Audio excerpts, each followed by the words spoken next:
Students, I hope you're well, and I really do hope that you understand that I'm trying to be as flexible as possible in the delivery of this Year 10 health curriculum.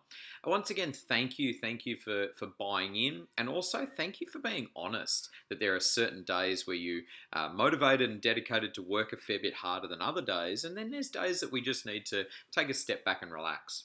A reminder to you that the way that this week has been set up is that Monday, Wednesday, and Thursday's sessions are all working on creating some detailed information into each of the items on the table. So I'm just going to share the table with you and remind you of where we're at.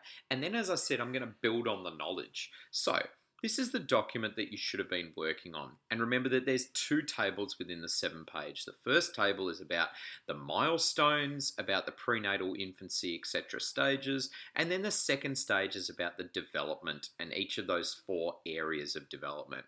Today, what I'm going to be sharing with you is the milestones stage. So if you were struggling on Monday to fill this in, all I've done is a very quick Google search. Now, I know that this is some information that is related to the US with the National Library of Medicine with this Medline Plus.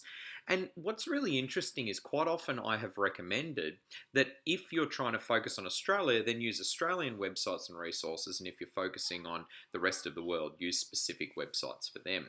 But the development and milestones of people at different stages in their life doesn't change. So it's okay to use a different worldwide resource for this one.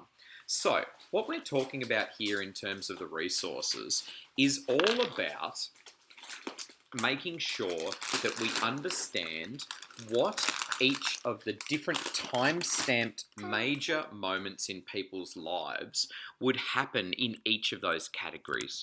Excuse me, I'll just plug my headset in. From this website, you can see that there's some items that have already been listed in the introductory phase, but as we scroll down, it's actually giving some idea here. Now, for myself, who has a 6-year-old daughter, well, she's turning 6 on Wednesday, so happy birthday to her, and who has a 2-year-old daughter, or 2.5, for me, it's really clear and evident about how each of these things appears and looks in person, okay? Now, for you guys, if you haven't been old enough to experience a younger brother, younger sister, maybe a baby cousin or something coming into the world, this is some stuff that's hard to remember. But as we get closer to your age group, it makes more sense. So when we look at this, an infant to about that 1-year-old, being able to learn to grasp things like a cup, starting to try and piece together with the intellectual development of how to actually make their vocal cords make specific noises. So what ends up happening in terms of the 4 stages of development, the milestone itself is blah, blah, blah, blah, blah, just trying to make some noises, which as parents or brothers and sisters or uncles, etc., or nieces, our nieces and nephews for uncles and aunties, we look at the baby and we say, oh, that's cute. They're trying to communicate with us.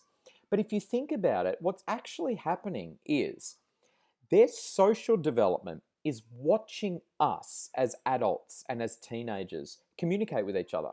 When my wife and I have a conversation, I speak. The baby can hear that I'm speaking and making noise. They can't understand necessarily what those noises mean because their language hasn't been able to be pieced together in their brain.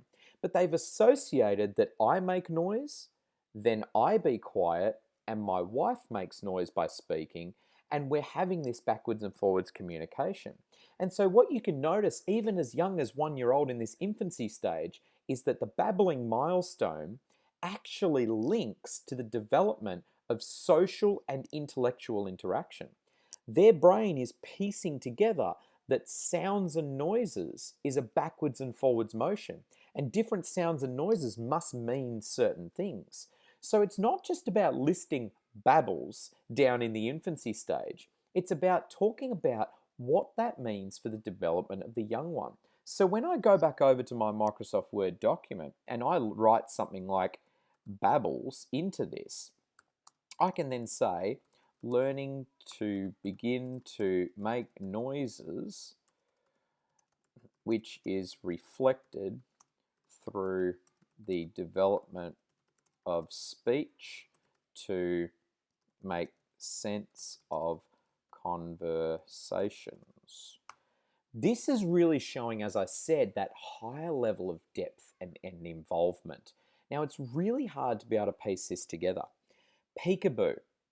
When they're playing peekaboo in that younger age, when their eyes are covered and they can't see you anymore, their concept of is my older brother, older sister, parent, guardian still actually in the room or not hasn't been pieced together in their brain. And then when you take the peekaboo away and they see that you're there, they're starting to learn in their brain, what does this mean? When I go from seeing you and I know that you're there to now I can't see you and now I see you again, what does that mean? What does closing my eyes actually mean? What does it mean for someone to be present in a room but not actually be able to be visible? And you can actually see that they don't have the full control over their neck to turn from side to side. And so if they're lying and doing tummy time and their head is turned to one side and you're standing on another side making some noise, and they're unable to move their head to see you, it's interesting to watch what their interactions are, because in their brain, they don't know that you're in that room yet. So each of these milestones actually has a meaning. And what I'm asking you to do, which I asked on Monday, is that you can start adding some more detail to each of the milestones. So if you're at the point where you're struggling, then this website has some really good milestones for you guys to actually click together and go into, okay? What I want you to start doing is like this, adding a little bit more detail and information to it. As you noticed, as I started talking, I had to link the social development, the intellectual development, etc. And if I wanted to, I could talk about the emotional development. So playing peekaboo quite often makes them laugh. And because it makes them laugh, we laugh. And so they're starting to understand the emotions of when you laugh, I laugh.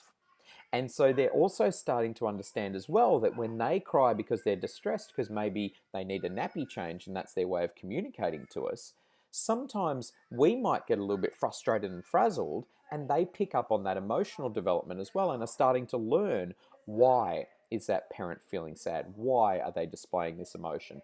It's all learning and development for them. And people develop at different age groups and categories. Now, we could also talk about the physical development. Is the brain growing?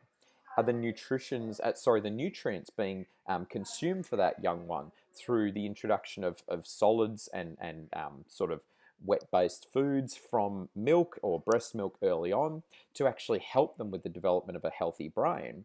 Not only that, also being able to hear, and so piecing together clarity of noises. So each of these items links together in each of the milestones, and we could take that to the next level. What I'm going to do tomorrow in my videos, I'm going to come to you with some of those physical, social, intellectual, and emotional developments of one of the categories and show you how that links back to the milestones so that you get a really good understanding. And as you start speaking about things, you can refer myself as the reader to different parts of each table. As I said, those two columns that talk about when it starts and when it finishes, apart from time stamping that in and maybe putting a cartoon image or an image in there, easy done. So now it's about having 3 75-minute periods of when you're feeling comfortable and confident to add to this, really developing that explanative depth in your answers, okay? Once again, I hope you're understanding this and really enjoying it. I'm available for you via email and Zoom if you need any help, but good luck today and continue to add to that, and I'll come back to you with another video tomorrow.